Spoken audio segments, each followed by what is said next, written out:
I hope all of you have fun, and welcome Kshitij. Thank you so much for joining us, and thank you so much for doing this. Okay, all right. Thank you, Snehal. And hi, everyone. I am Kshitij. So I am from India, and currently I'm not in India. I'm a postdoc who scuba dives for my research. So I'll talk about some life under the ocean. Okay. So we know we all live on a planet Earth. It's a very unique planet until now, as we have life here nowhere else. So if we look at Earth, there are two things, land and oceans. And because for me, the thing is because we all are talking with all the young minds here, so I will have questions on my slides and you are all welcome to answer them. So the very first question that I have for all the young minds is, do you know how much of Earth is covered by land and oceans? So you are all like, I guess all of you can answer questions in chat and then Snehal Yes, can read the answers for me. absolutely. So please go ahead. 70% water. Everybody's saying 3/4 water, 70, 71, 75, Okay. 75% water. Okay. Yeah, I think everybody on All average right. is saying 70.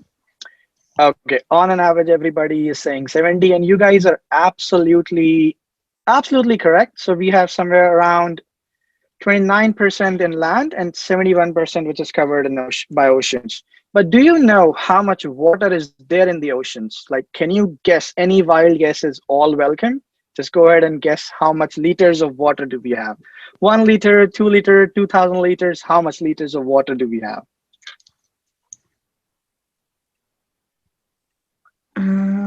Okay, I'm just waiting for everybody to type in. Yep. Okay, Aditi. Oh, I can't even read these many zeros. Okay. So you can guess like how many zeros? Naman says 22 10. tons. 22 tons. Okay. Okay. Interesting. Somebody said 500 billion liters. 500 billion liters. Okay. Okay. I see 1,000 trillion. 1,000 trillion. Okay. This is getting really interesting. Anushka says Okay. 1.35 billion trillion liters. All right. All right. Okay. So I will stop right here because that is the correct answer. There's somewhere around 1.35 billion trillion liters of water in our oceans. But the interesting thing is you just cannot drink even a glass of it because it's too salty. So you cannot drink even a glass of water. But do you know how many zeros are there in a billion trillion? Can you guess? Like 5, 10, 20, 30, 40, 50? How many? Come on, I see one guy is raising a hand, but you have to type it, mate. Okay, I can see somebody says 100 zeros. 100 zeros, 15 okay. zeros. 15 zeros. 50 zeros. 50 zeros, okay. Okay. What else do we have? Anushka says 21. 21. Aditi says 50. Pooja says 100. Okay, now, okay, all right. So I will tell you, some of you guys are close, some of you guys are way off. So there's roughly around 24 zeros. That's 10 to the power 24. Those many zeros in a billion trillion, okay? Now, this is fine. This is okay. We have huge amount of our Earth covered by water. We have trillions liters of water, but that's how a life looks like in the oceans. So that's somewhere around is me, and then this all fishes. So when we scuba dive, we see lot of stuff, and most common stuff what we see is fishes. Can you name anything else what is available in the oceans? Anything? Guess. Everybody is allowed to guess. Lots of people saying corals. Corals, okay. Okay, Interesting. Whales, yep.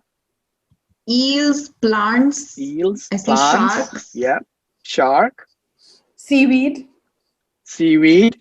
I mean, Kshitij, they are Stuff. Okay. clams, cucumbers, seaweed. Yeah. And that is absolutely correct. Okay, so sorry about that. So you see, we were able to guess a lot of stuff: fishes, snails, turtles. We have sea cow, we have sponge, we have seahorse, we have whales, we have dragons, we have plants, we have cucumber. We have a variety of animals which live in our oceans. And to be very, very frank, we know much more about our human body. We know nothing about our oceans. It's like nothing. So that is something which we are trying to understand what is happening in our oceans. So I'll show you a very, very simple video. This is all about fishes.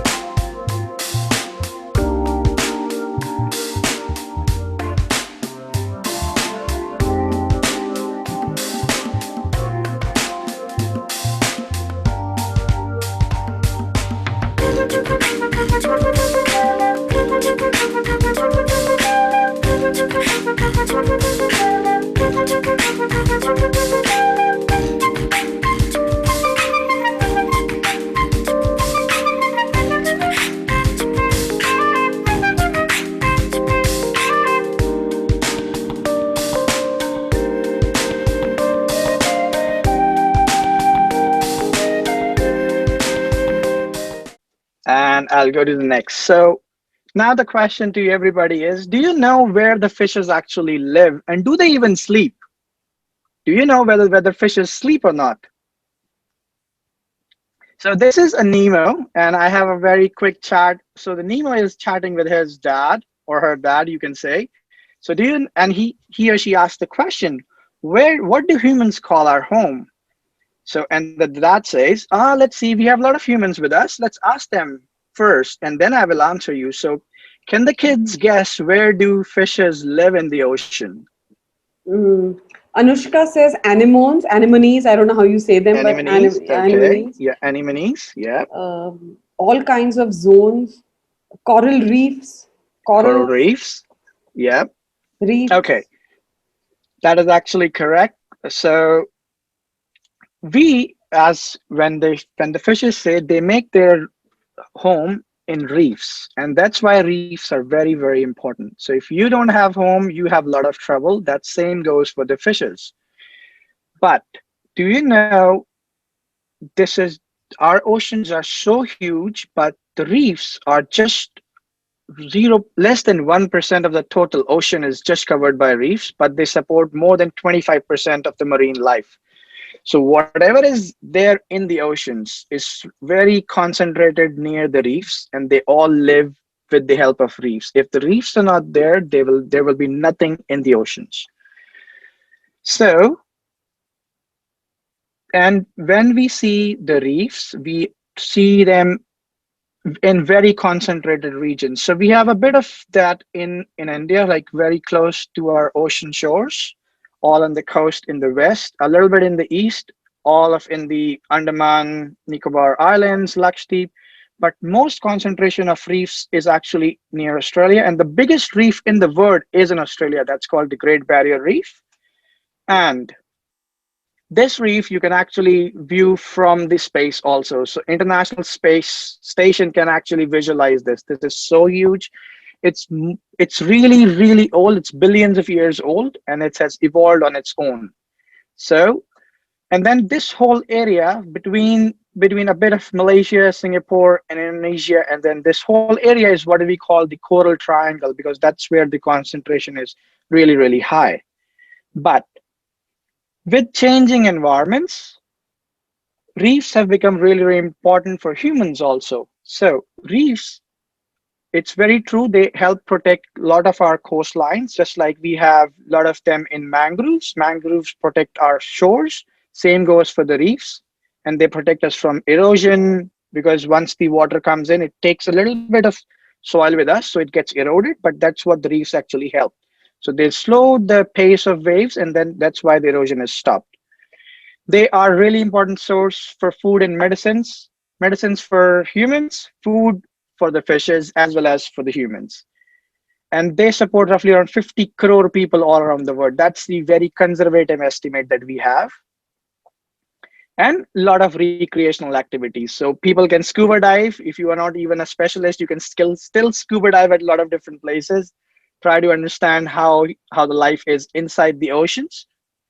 But my question to all the young minds is, do you know or can you guess, are we really losing our marine biodiversity? Biodiversity in a sense, are we losing everything which is in our oceans? Is it a yes or is it a no? Okay, everybody is saying yes. Everybody's saying yes. Oh, that's good. So the next question that is correct. So the next question that I have for you is, why are we losing our marine biodiversity? Do you have any guesses why? Okay, a few people are saying pollution, Hmm. global warming, Uh-huh.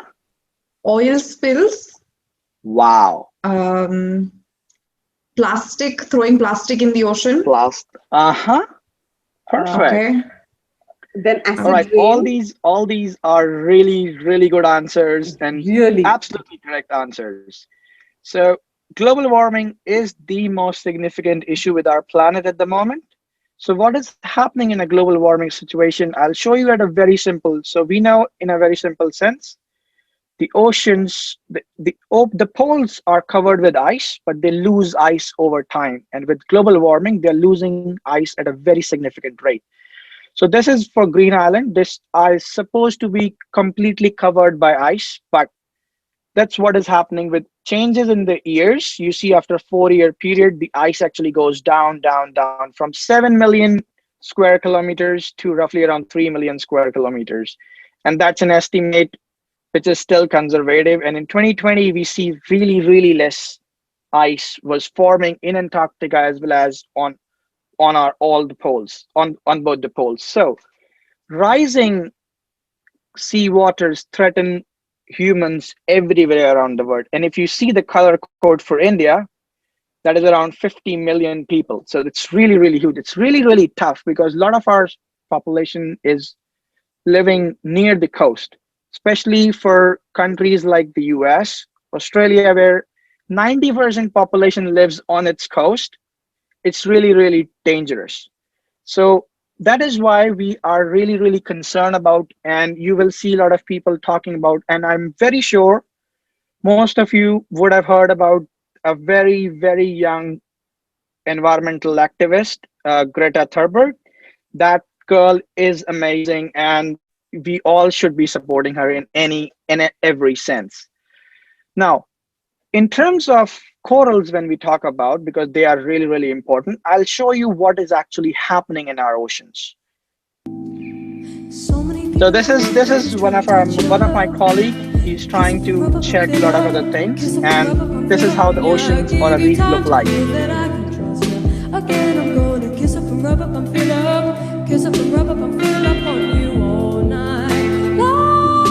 these are all corals. You can see different colors, different shapes, and the color is something which is very important, and I'll talk about it in the next slide. So you see a lot of fishes on the reefs. We can just try to chase them, but they usually run away. So we have tried our best, but we are never able to catch any one of them.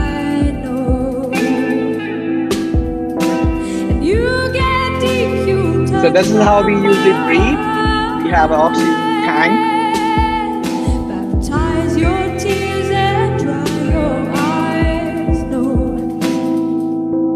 Okay. Now, what is happening with the? That is just beautiful, Kshitij. That is just thank beautiful. you. Beautiful. I mean, is this your everyday life? Not like everyday life. I usually dive for not very regularly, but because I'm more into the idea of working with the computers and all that stuff. But yeah, I have done it. But part of a lot of my colleagues in my lab, it's just their usual life. They dive Really? every So week, where was this? every month. Where is this reef? This video? So this reef is in Taiwan. This is an Taiwan. outlying island. Mm-hmm. Yeah, and Nice. then because with Great Barrier Reef in Australia, it's not like just a whole bunch of area. It's really scattered. Mm-hmm. So it's a different. It has different regions, northern, central, and southern. So because it's stretched all along the coast. So this is in Taiwan, Okay. and a bit of it, a part of we have been trying to engage with people who are working on corals in India. so that we can get some more information back from my own country, so I can contribute something on that sense also. That's So wonderful. yeah. Yeah. Kshitij, So is this a good time to take maybe a few questions? sure, Yeah. perfect. Yeah. Yeah, sure. Uh, so I think there was a nice question about the map where if you say there was, I mean, visually you see corals in so many parts of the world, but why are we Yes. saying they are only 1% and endangered? I mean, Okay. hmm, Oh, that's a very good question. So I'll tell you why they are endangered. They were not endangered until the global warming actually speed up. They were thriving, but now they're endangered because what happens with coral reefs is once the surface seawater temperature rises, corals are not actually made for very high temperatures. So they die, and I will explain that what is happening to corals in my next slides. sure. They are only 1% of a 71% of the whole ocean, because they are not like everywhere. If you see, like, they are not everywhere. In South America, we don't see anything happening in most of the places. Right, So right. that's why they are endangered, because just 1%, less than 1% of the total 71%. So it's already kind of very, very narrow. So Very yeah. narrow. And Kshitij, another question Adrit asks, can Yep. you grow corals? Can we like make a giant aquarium and start growing them? Okay. So this is something which coral ecologists have tried, and there's something in the end of my presentation. I will show you where this kind of a documentary, which is available Hmm. for everybody to just watch. It's really, really fascinating. This was developed with in collaboration with one of the professors with whom I'm working in Australia. So, and then Sure. Sure. yeah, so Yeah. that I'll share the link so you everybody can actually watch it in their free time. That's actually amazing. And in terms of growing corals, yes, we have tried it, but it is tough. It is tough Hmm. to do that. Hmm. Yes. Hmm. So there's one more question, Kshitij, Yep. from Shamla. The Hmm. question is, how much time do corals take to form? Okay, corals take really long to form. They start with very, very, very, very tiny, and then they find a surface, and then they stick on the surface, and then they grow slow, slow, slow, slow. So it takes them really, really long to grow. And based on our experience of growing corals, at least maintaining them, I'll not say growing, but maintaining them in our labs, in a period of a month, they grow just a few centimeters. So it's really, really small. Okay, Yep. so I think one more question is, what are corals actually made of? Okay, yeah, that is actually a very good question. So corals are basically just a bit of tissue and then skeleton. It's pretty much like humans. So we have skin, then we have the skeleton, we have our bones. It's similar to corals. Corals have a tissue layer and then their skeleton, which is all calcium. It's totally calcium. And then when you increase the pH of calcium, it's just like baking soda. You put that into water and it all just goes whoosh, just all bubbles go up. So that's the Wow. same thing happening with corals. Yeah. Exactly. My God. So you can literally think of them as an inheritance, our Yes, it is inheritance an inheritance. to the Yes. human because we're not able to grow them. No. Uh, and it's something we inherited because we were born to live on this planet. And Yes. it is so fragile, just calcium and cells wrapped to make tissue. I mean, you can Yep. imagine what pollution and ships and, what we're Yes, doing to that them. is true. Like a lot of things happen is our shores, we dock our ships. Sometimes the ships hit the reef, and then once it hits, it Exactly. breaks the reef into two. So Exactly. yeah, that's how the reef Exactly. disintegrates over time.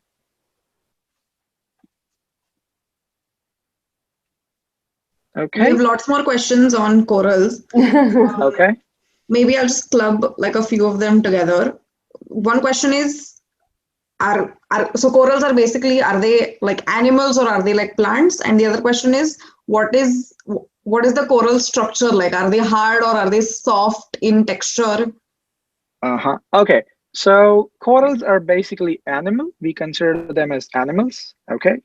So structure, there are basically two type of categories. Some are hard corals. That's where they have really, really strong skeleton.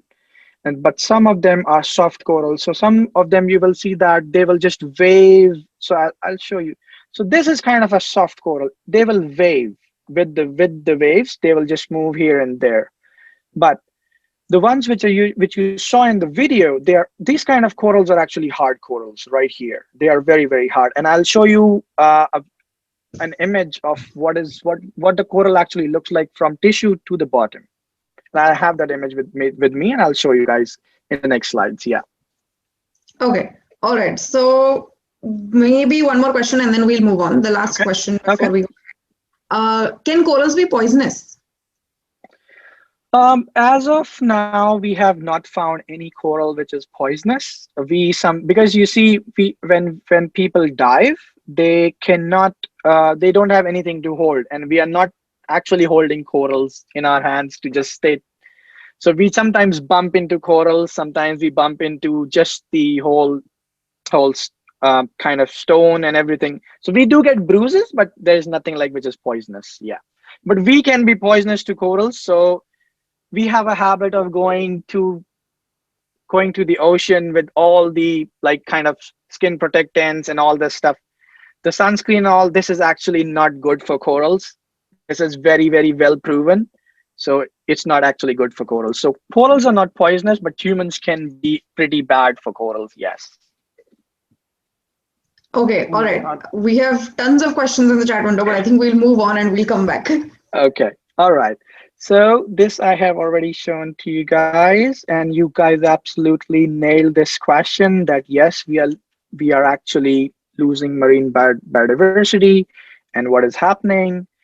Now, what we call them, so if you see, these are all white. A portion of the corals are white, some of them are colored. So the ones which are white that's what we call they are bleaching. So it's like just applying a bleach. So you discolor everything out. And then in a coral sense, we'd say that once they are bleached, they have a potential to die. So I'll explain you what actually happens and what happens during a bleaching event. So this is the coral which has its own color. And then corals have a lot of microbes, just like we have our ocean, in our body. So they have specific bacteria and all. They have a very important algae, which is Symberdinaceae or Symberdinium. So this is something which is very, very important. So this algae lives with corals in a very good relation and provide corals the whole food source for themselves. So corals provide it to the fishes, but algae provide it to the coral so that because it photosynthesizes and helps corals survive.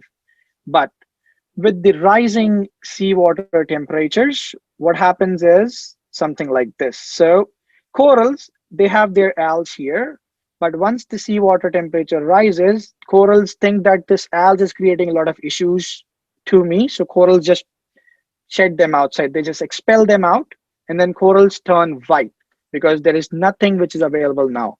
Once the corals are white, that's what we call this corals are bleaching because they turn white. So what happens basically is, in a very simple sense, is in a state where there is very good coloration, they are all healthy. Slowly, they will start to bleach, and then they become white, and then they get covered by algae. And then that means they are dead. You cannot just recover them in any case. So what is happening across our reefs all around the world is something like this. And this is really, really disheartening. So these are healthy. They were bleached and then they were all covered. So all the fishes and everything is just gone. They just lose. And this is not like very slow, but this happens very, very quickly. And this is happening every year now, year and year and year. It's happening all across the globe. This is what we call as mass bleaching events.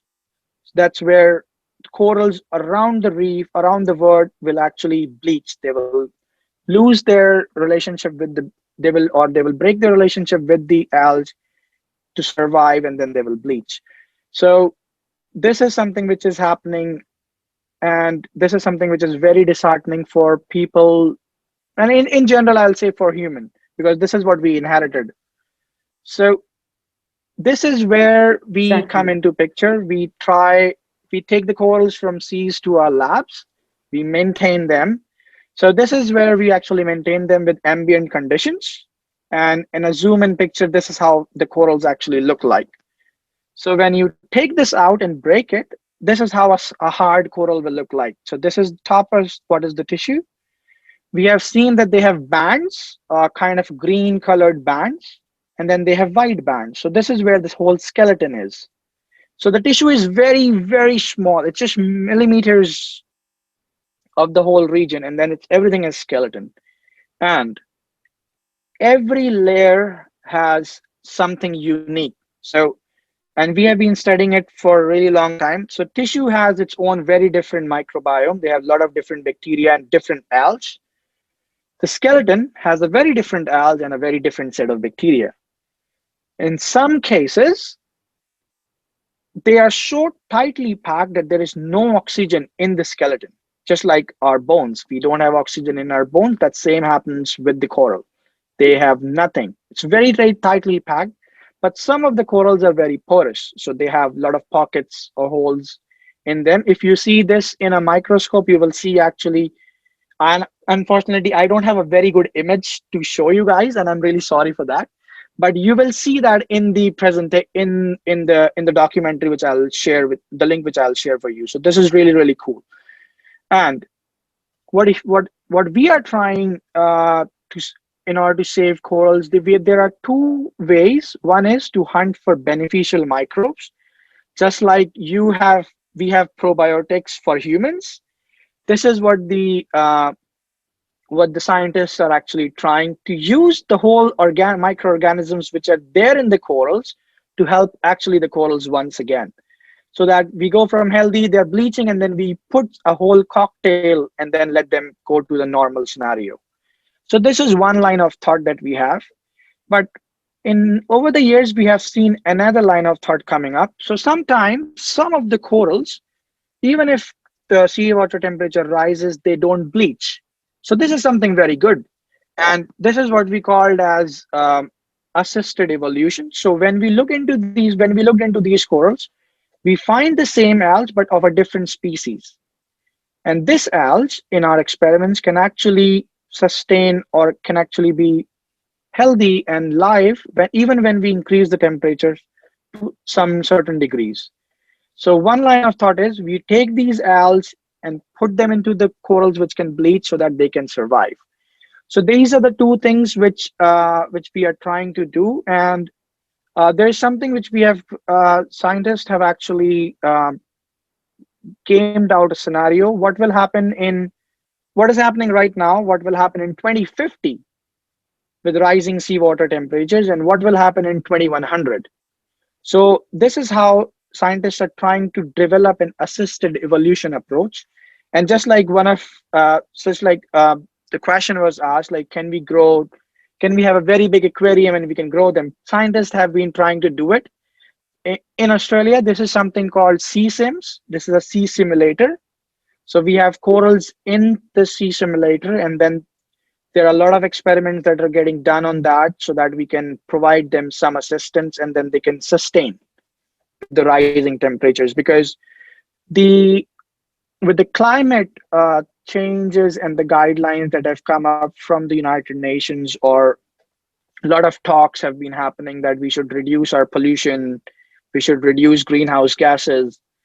So we have all the environmentalists have gamed out an idea that even if we can stop our temperatures to rise by 1 degree or 1.5 degree and we stop, we are okay. Once they go above that, it's very, very difficult. It's difficult for all the animals, it's difficult for our planet, for humans, for everybody. So we all have to do our own bit to actually save. So this is the documentary that I'm talking about. This is Chasing Corals. It's available on Netflix and YouTube. You guys can watch it. It's really, really amazing. It will tell you how it all started, why people are trying to understand corals, and how you guys can actually contribute to it.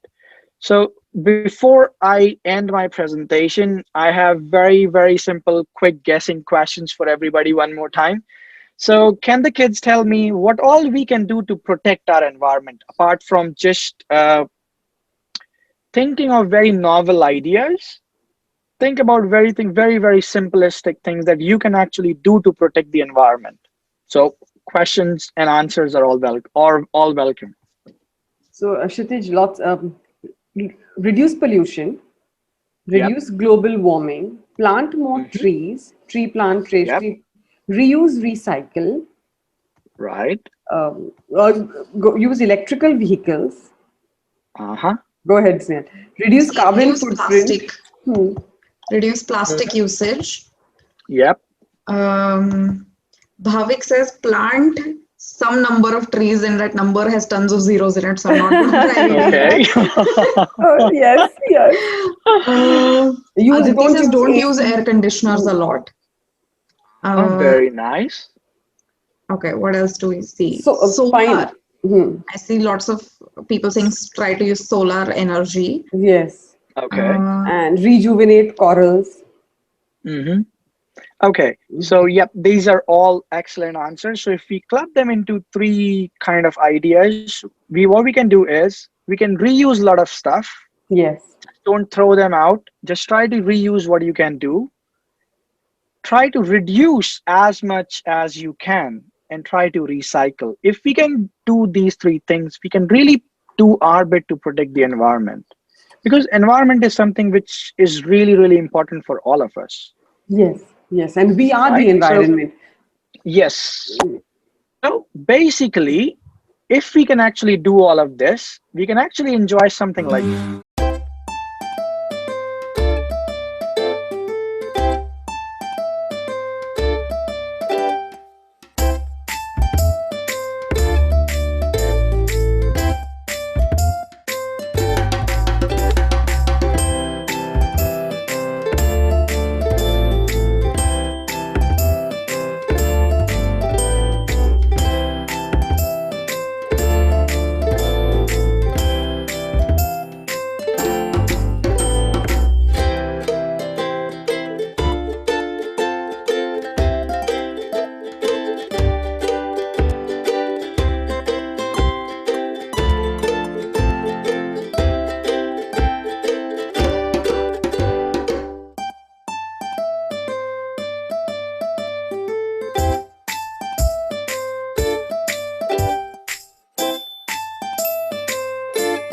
thank you, everybody. And my request to all of you is this is what I usually end my presentation with wherever I give.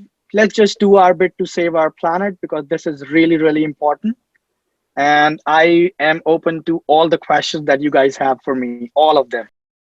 Yes, corals have lifespan. They start from a very tiny kind of egg or a larva, and then they attach on a solid surface. So I will explain you in a very simple example. So suppose this is a tiny larva, and this is where the ocean bed is. So it will slowly, if it finds a decently good situation, it will attach and it will stick, and then it will slowly grow. Hmm. And with time, they will replenish. It's not like they die all the time. They do die with bleaching and with everything else if they are hit by a boat or if they break by heavy waves, typhoons can sometimes be very kind of, cyclones or typhoons can be very detrimental to the corals, but sometimes they are very good because they reduce the temperature of the ocean also. So that's how the lifespan of a coral actually goes.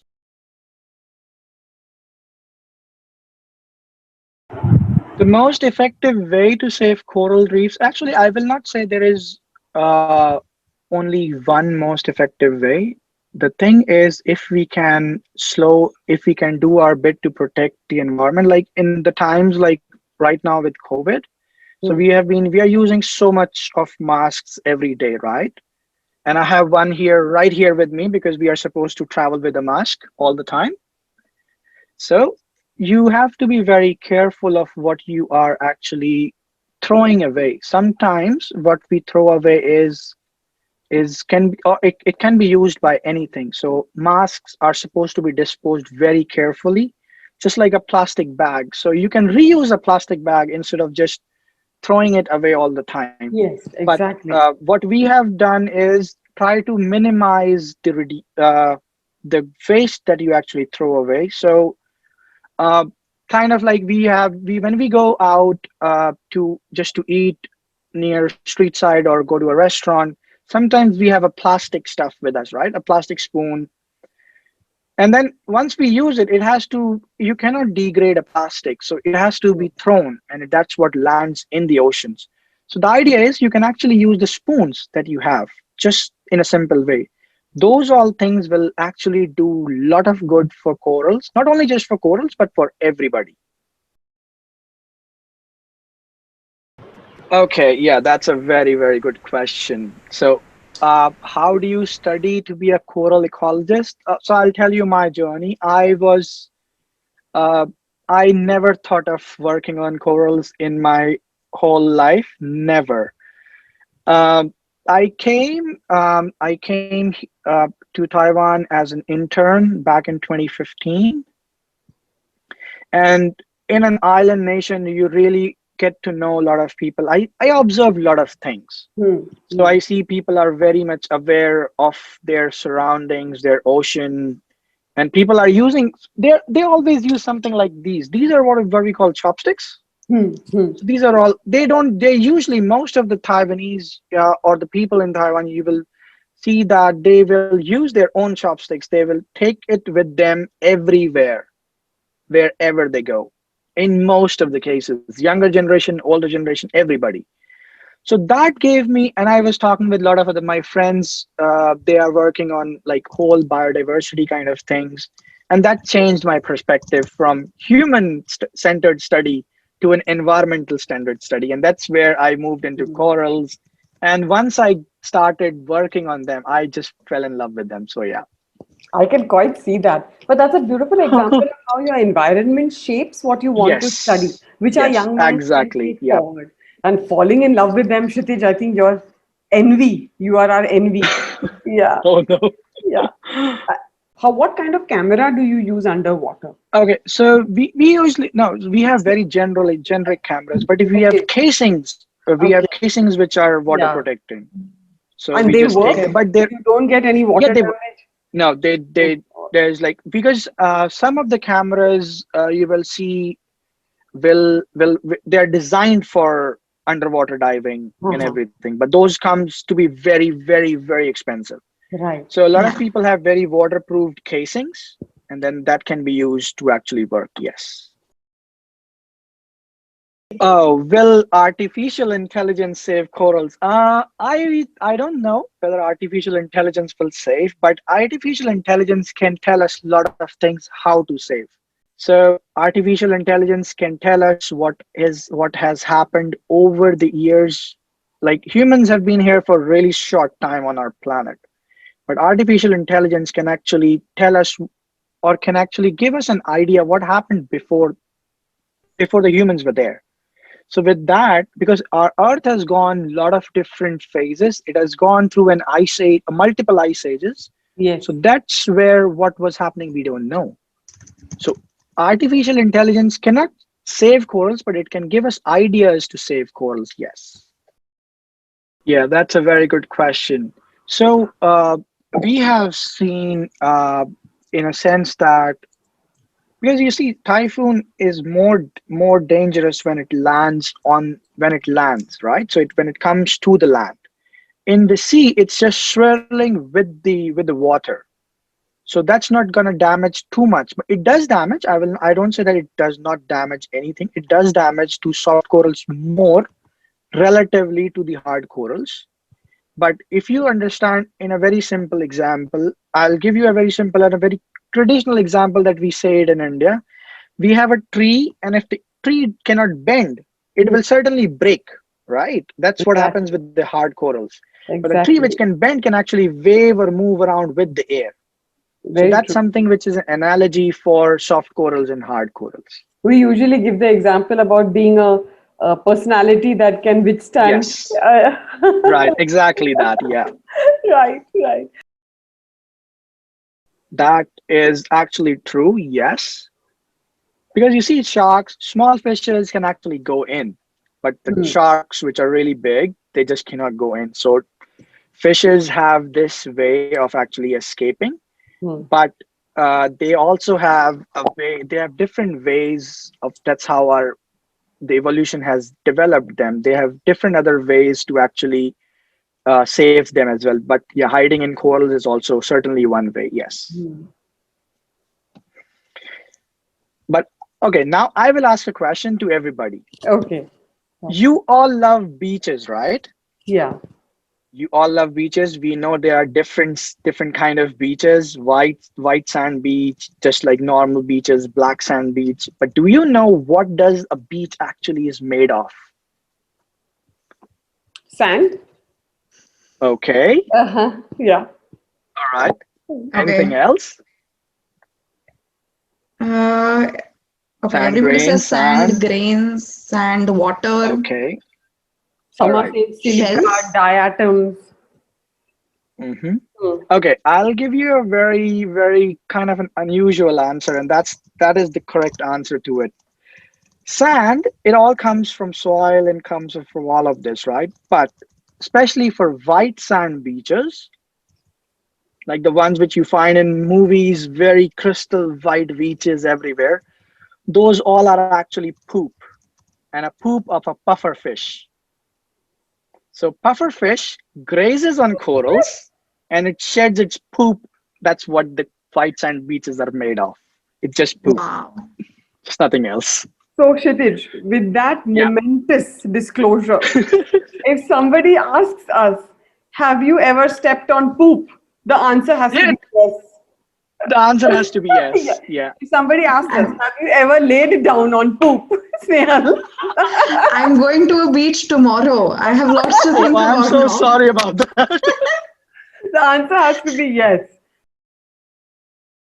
Yes, corals also eat. That is true. Corals do feed. That's why the idea is to give them a probiotic. It's just like what you drink as a Yakult.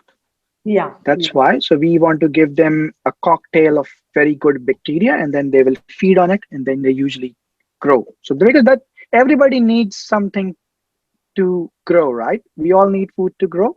That's the same with the corals. No, corals don't eat fish, or I have not I'm not 100% sure of it, but yeah, in my knowledge, corals don't eat fish. Yeah. Hmm. Okay. Yeah. Corals do reproduce. That's how they grow, right? So it's very simple. Corals have basically, there are three modes of how they actually do it. One way is they release their DNA outside, and then the another one just matches out together, and that's how they do it. One of the ways, it's just like how kind of frogs actually reproduce. That's a very simple way. So they all reproduce with the same sense. They have both of the DNA types together, and then they release them out. And once the larvae float with the water, and then once they get a place to settle, they stick and then they grow. Yes. Hmm. Hmm. So, Kshitij, we always view corals as sessile. Are they always attached? Yes, in most of the cases they are always attached, but Hmm. once at the very start when they are actually reproducing, so a lot of people have been studying to actually just get the DNA of the eggs with them, and then they try to study. Hmm. That's at that time they are not, but in most cases they are always attached. Yes. Attached. Okay. Ah, that's a very good question. So there are ways what we call as coral nurseries. So scientists have tried this way also. So we grow them a little bit in our labs, and then we transplant them into the ocean.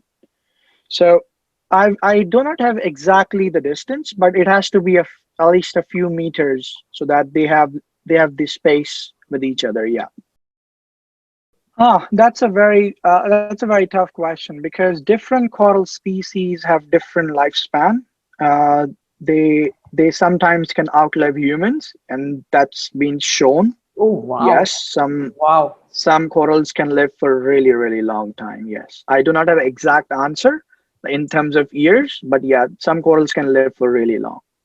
So it's not like bacteria that have like a very short No, lifespan and turnover. They are really, they can live. that's why the problem is, if they have a very good, very fast turnover, we are not supposed to worry too much. Yes, yes, yes, So yeah, that's yes, why the critical exactly. issue is, yeah, Yes, get it. They take so long. so So long. Yes. yeah, maybe Snail, maybe last couple of questions. But during that time, I'll quickly ask, Kshitij, did you know how to swim before you became a coral? I mean, all Yes, okay, yes. I knew how to swim, but not that very good. I think because there are two ways. Usually corals, you don't have to be diving too deep. okay, Sometimes corals are in very few meters, so just very close to the shore. You can just snorkel. So the photo on the ah, poster is just a snorkel.